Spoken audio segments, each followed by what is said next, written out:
Assalamualaikum warahmatullahi wabarakatuh. Waalaikumsalam warahmatullahi wabarakatuh. Om Swastiastu, Namo Buddhaya, Salam Rahayu, Salam Kebajikan, Salam Sejahtera untuk kita semua. Kita bertemu lagi di Cafe Sufi, ngobrol makrifat sambil ngopi. Tentu tetap di channel Jalan Ketuhanan ya. Nah, pada kesempatan kali ini kita akan membahas tema yaitu apa perbedaan mati akal dan mati nyawa. Ya, Karena mati akal itu kesadaran kita hilang ya. Dalam arti bisa tidur, pingsan, atau tidak sadarkan diri. Itu mati secara akal ya. Tapi tidak sepenuhnya mengalami kematian ya. Artinya secara ini akalnya saja yang tidak berfungsi Pak ya. iya, iya, iya. Sementara mati nyawa itu mati badan kasar jasmani kita itu sudah mengalami waktunya, sudah waktunya untuk berpulang ya, untuk apa, kembali ke hadirat Allah seharusnya. Nah, seperti apakah perbedaannya tuh Pak? Ya, alhamdulillah pada kesempatan ini kita kembali bisa ngobrol makrifat sambil ngopi di Cafe Supi ya. Ya, Karena udah beberapa hari ya kita tidak eh, ngobrol ya, santai seperti ini karena memang ada eh, keperluan yang lain atau ada tugas lain ya. ya, Nah, dengan tema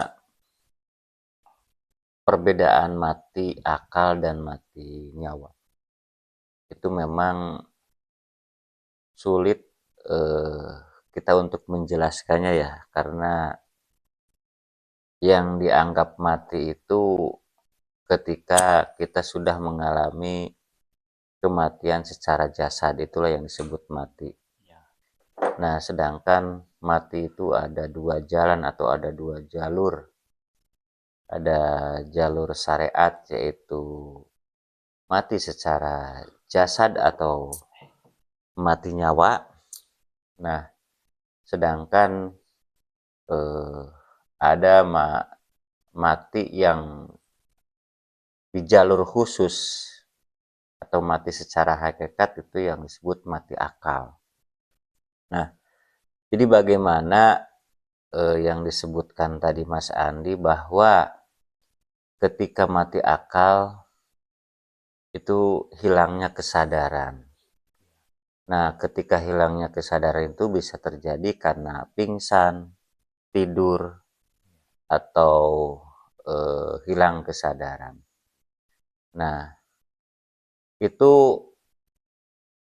bisa diartikan ketika kita hilang kesadaran, baik itu waktu tidur, pingsan, ya itulah yang disebut mati akal. ya, akalnya tidak fungsi. Nah, akalnya tidak berfungsi dalam arti panca inderanya tidak berfungsi Ya, atau mati akal. Nah, kalau untuk mati nyawa, itu jelas seluruh panca indera dan kesadarannya itu hilang, ya, terhenti. terhenti. Nah, yang seharusnya kita itu mengalami mati secara akal terlebih dahulu sebelum kita mati secara nyawa. Nah, bagaimana kita kok bisa harus mati akal dulu? Nah, karena mati akal pun ya bisa diartikan ketika kita mengalami mati secara hakikat, sebenarnya itu mati akal, bukan mati nyawa. Ketika kita menjalani proses baiat, disitulah akal kita dilumpuhkan. Dalam arti di-upgrade atau diaktifasi ruhnya. Ditanamkan nur iman dan nur kitab. Tapi bukan berarti mati secara mati nyawa ya. Nah, beda dengan mati nyawa. Kalau mati nyawa itu keseluruhan atau total, baik kesadaran ataupun panca indera atau akal terhenti. Dalam arti habis masa tenggang lah kalau ini ya. Masa tenggangnya habis. Masa aktifnya sudah habis. Nah, seharusnya ketika kita sudah mengalami mati nyawa, maka ruh kita mestinya bisa kembali kepada yang maha ruh. Ya, kembali ke asalnya. Kembali ke asalnya, ke hadirat Allah Subhanahu wa Ta'ala. Tapi ketika kita mengalami mati nyawa, ruh tidak menemukan jalan pulang atau kembali ke hadirat Allah Subhanahu wa Ta'ala, maka yang tadinya mati nyawa itu akan mengalami kehidupan kembali atau disebut reinkarnasi. Nah, reinkarnasi itu memang tidak berlaku atau tidak ada keterangannya di Islam ya. Di dalam Al-Quran tidak ada yang namanya atau kalimat reinkarnasi. Nah, reinkarnasi itu adanya di umat Kristiani. Nah, reinkarnasi Nabi Muhammad menyampaikan adalah menjalani catatan amal di Lauhil Mahfuz. Nah, makanya dulu sempat kita bahas ya, bahwa dunia akhirat itu di sini saat ini juga. Surga neraka pun di sini saat ini juga. Bahkan Lauhul Mahfuz pun di sini saat ini juga. Nah, ketika kita mengalami mati nyawa dan ruh kita tidak bisa kembali kepada yang maha ruh, Allah Subhanahu wa Ta'ala, maka ruh akan mengalami kehidupan kembali dalam arti akan menempati wujud yang berbeda. Nah, baik itu menempati wujud manusia kembali, menempati wujud hewan, tumbuhan, dan lain sebagainya. Maka wajib saat kita di dunia untuk mencari jalan pulang. Dalam arti ruh itu tanggung jawab kita. Iya. Agar ruh kita bisa kembali ke hadirat Allah Subhanahu wa Ta'ala. Dengan cara apa kan itu? Nah, tentu kita harus belajar dalam arti kepada guru rohani. Guru rohani, karena rohani itu akan terbimbing oleh guru rohani menuju yang maha rohani. Itu memang ya jarang sekali, bahkan mungkin kita belum mendengar ya ulama-ulama dunia menerangkan tentang ilmu rohani. Nah, yang diceritakan oleh mereka hanya sebatas syariat atau kulitnya saja. Nah, sedangkan ilmu agama itu adalah ilmu ruh atau ilmu rohani yang tentunya yang mesti kita pelajari adalah ilmu tentang keruhanian. Nah, dan ilmu keruhanian itu akan diajarkan oleh guru rohani. Guru rohani itu bukan manusia. Hanya saja menempati wadah atau wujud manusia. Nah, yang mesti kita cari adalah guru rohani yang menempati wujud seorang manusia. Nah, ketika kita sudah bertemu atau dipertemukan guru rohani yang menempati wujud seorang manusia, maka manusia itulah yang punya sambungan akan yang maha rohani. Ya. Nah, itulah yang disebut sistem. Jadi manusia tersebut di baliknya ada guru rohani. Nah, di balik guru rohani yang maha rohani. Nah, itu yang mesti kita cari, seorang manusia yang dibaliknya guru rohani dan ujungnya yang maha rohani atau Allah Subhanahu wa taala. Itu memang tidak mudah kita menemukan seorang manusia yang dibaliknya guru rohani dan ujungnya yang maha rohani atau Allah itu sendiri.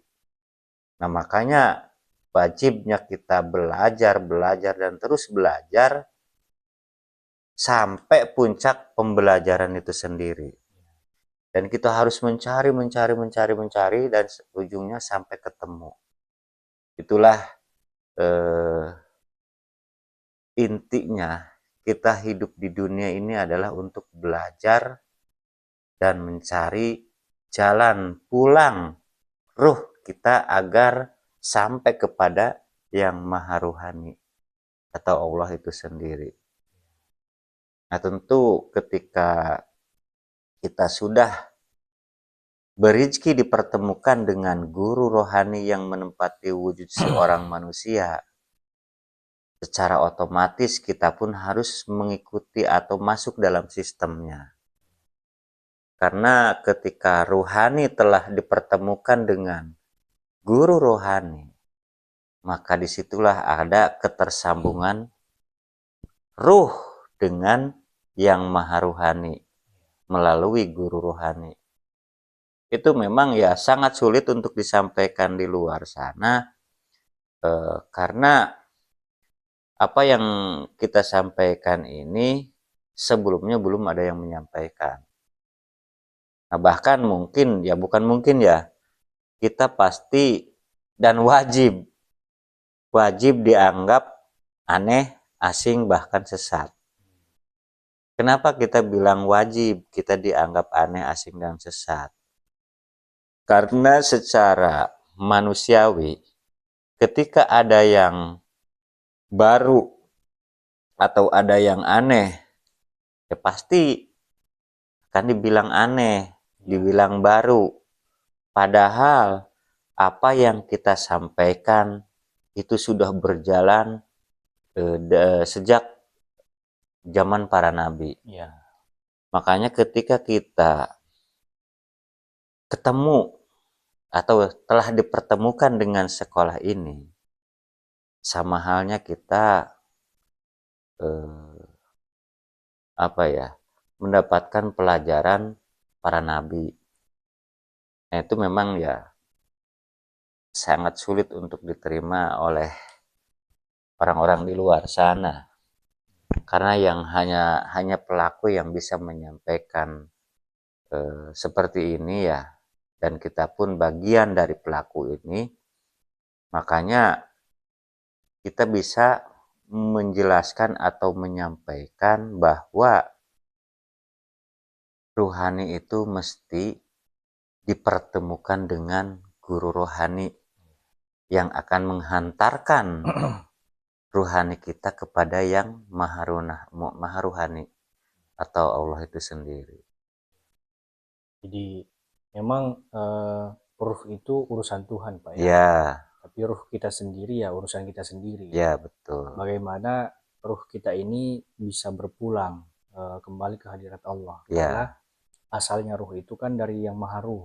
Otomatis kembalinya pun harus kembali yang ke maha ruh. Ya. Makanya ruh yang tidak bisa berpulang maka akan dihidupkan kembali di alam dunia sesuai atau membawa catatan karmanya masing-masing. Ya, betul. Nah, kok ada catatan karma? Siapa yang membuat catatan karma itu? Nah, itulah ruh kita di kehidupan masa lalu yang belum tuntas, belum bisa berpulang ruh kita, makanya dihidupkan lagi menjadi manusia. Ya, syukur-syukur kalau jadi manusia. Ya. Makanya dunia itu sebenarnya ya tempat daur ulang ruh yang tidak bisa berpulang. Betul sekali. Jadi di balik hewani, nabati, bendawi, itu terdapat ruh manusia yang tidak bisa berpulang. Ya. Nah, kita pun sekarang menjalani catatan karma kita yang dulu, Pak, ya. Dulu hanya saja ruh kita menempati wujud manusia. Jadi entah dulu wujudnya apa, ya. Sekarang manusia lagi. Nah, makanya di kehidupan yang sekarang ini, bagaimana caranya supaya ruh kita itu bisa kembali ke asalnya, tidak mengalami reinkarnasi lagi. Betul, betul. Ya. Jadi mumpung sekarang kita masih menjalani kehidupan yang sekarang, maka carilah jalan bagaimana ruh itu bisa berpulang. Ya. Jadi kita sebagai manusia mesti bersyukur ya. Karena dengan ruh yang menempati wujud manusia, yang dibekali akal, ya. Nah, akal dan pikiran ya, maka di situ ruh kita bisa berpeluang untuk menemukan jalan atau kembali ke hadirat Allah Subhanahu wa Ta'ala. Ya. Nah, itu artinya kita harus menemukan alamat. Ruh kita alamatnya jasmani kita. Ya. Nah, sedangkan guru ruhani itu akan menempati guru jahir. Ya. Nah, di balik guru jahir itulah ada guru rohani.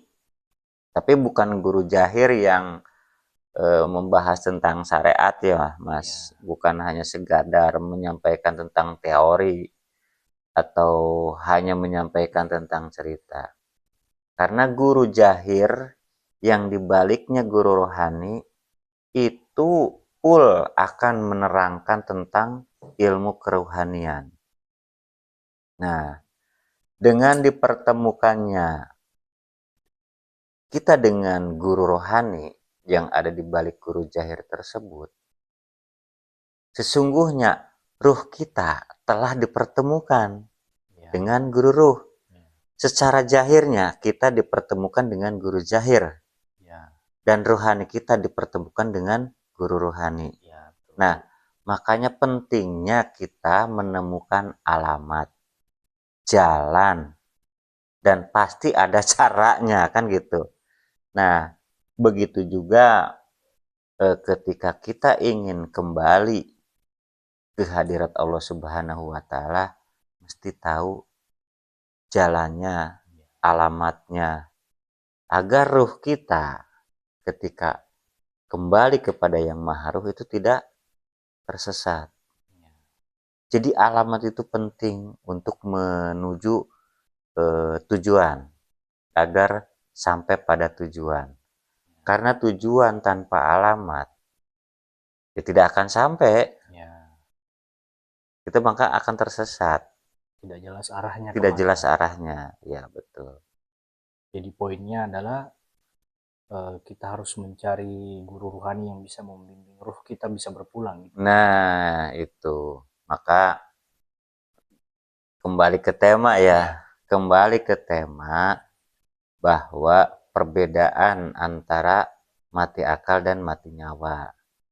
Nah, guru rohani itu akan mengajarkan kita mengalami kematian sebelum mati atau yang disebut mati akal.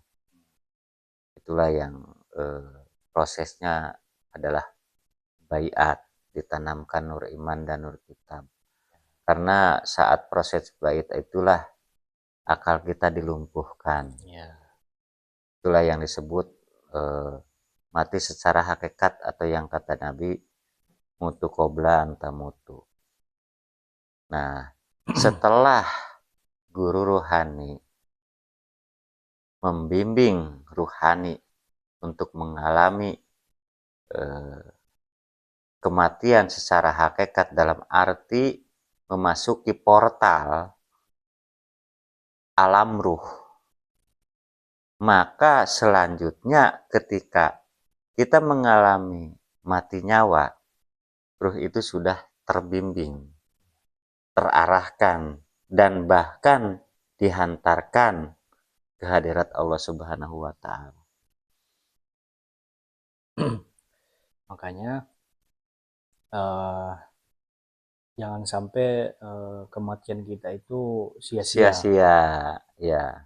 Karena ya tanpa kita bertemu dengan guru rohani yang mengarahkan ya atau menghantarkan ruh kita kembali ke hadirat Allah, maka ketika kita mengalami kematian nyawa, mati nyawa, maka sesungguhnya ya ruh kita tidak bisa berpulang, akan kembali lagi berputar lagi kembali ke dunia, ya akan menjalani kehidupan lagi sampai ruh itu bisa berpulang. Betul. Jadi ruh itu akan terus mengalami kehidupan kembali, kehidupan baru, menempati wadah yang berbeda, karena dia tidak bisa berpulang kembali ke hadirat Allah karena tidak menemukan caranya, tidak tahu jalannya, jalan pulangnya kemana, dan tidak ada yang membimbing atau menunjukkan, memberi petunjuk memberi petunjuk kemana harusnya ruh itu bisa berpulang. Ya, betul. Makanya tadi Mas Andi sempat singgung ya bahwa dunia itu adalah tempat daur ulang ruh yang tidak bisa kembali ke hadirat Allah Subhanahu wa Ta'ala. Itu sangat tepat, Mas. Ngeri-ngeri juga, Pak ya. Ngeri-ngeri juga karena wah, di luar sana pasti ini bahasanya udah gimana ya, bisa dibilang jarang didengarkan. Mungkin dibilang kita ya aneh kan gitu ya. Memang betul ketika ruh tidak bisa kembali ke hadirat Allah Subhanahu wa Ta'ala, maka ruh itu akan mengalami kehidupan kembali dalam arti ruh itu akan menempati wujud atau wadah yang berbeda. Nah, dalam arti ruh itu akan berputar-putar di dunia sampai ruh itu menemukan jalan kembali ke hadirat Allah Subhanahu wa Ta'ala. Jadi mau sampai kapan ruh kita berputar terus mengalami kehidupan kembali, Pak ya? Iya. Makanya wajib kita saat masih di dunia, ruh kita sudah menemukan jalan kembali ke hadirat Allah Subhanahu wa Ta'ala lewat bimbingan guru rohani. Nah, guru rohani itu bisa disebut dengan Rasulullah. Guru rohani itu bisa disebut dengan Roh Kudus. Guru rohani itu juga bisa disebut Atman, guru Buddha, guru sejati. Nah, kenapa kok sebutannya beda-beda? Tentunya karena guru rohani menempati wujud yang berbeda dan zaman yang berbeda. Makanya sebutannya pun berbeda-beda sesuai dengan zamannya masing-masing dan bahasa masing-masing. Makanya kita jangan terpentok di suatu nama atau disebutan atau panggilan. Tapi kita harus memahami makna dari panggilan itu sendiri. Kalau kita terpentok di sebutan atau panggilan, ya disitulah akan terjadi yang namanya perbedaan.